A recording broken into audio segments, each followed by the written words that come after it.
guys asked me to give them some tips on how to get their tinnies going. One of the best ways is trim, finding your right trim. So I thought I'd do a quick vid on what effects trim has on the performance of your tinny.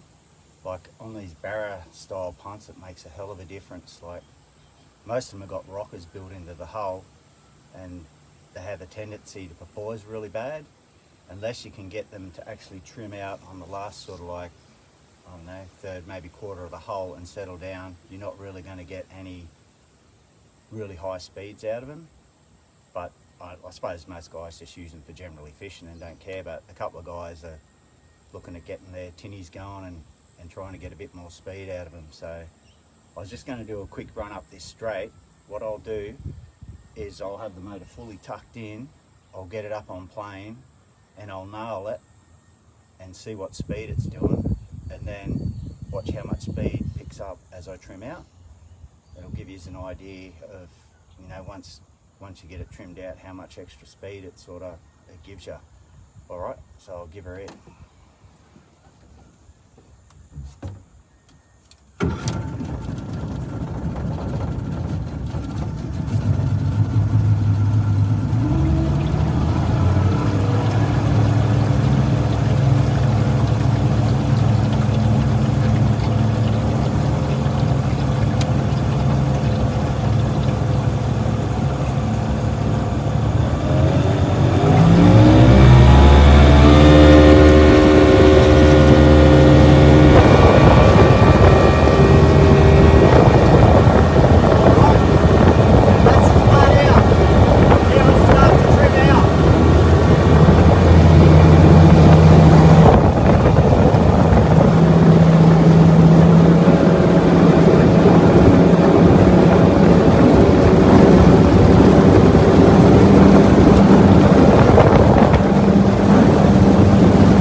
So you can see there the difference it makes.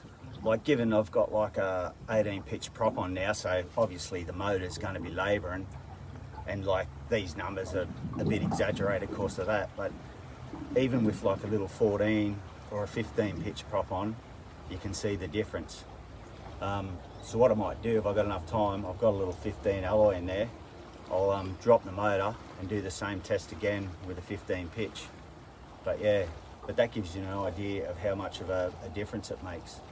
Like when I'm setting up for pure top speed, I like to keep at least 2/3 of my weight in the last third of the hull. Try and keep as much weight as you can towards the stern. It makes it a lot easier to pick the bow up out of the water and get going, and it's a lot more stable at high speed. Like if you got a lot of weight forward and you start trimming, especially in a lightweight tinny, they can start to rock a fair bit because of the weight up the front. It's sort of like a balancing act, getting them to sit there. Given these, they do chime walk a little bit, but nothing like a padded hull or anything like that. They're pretty stable, but yeah, so anyhow, that's a couple of tips.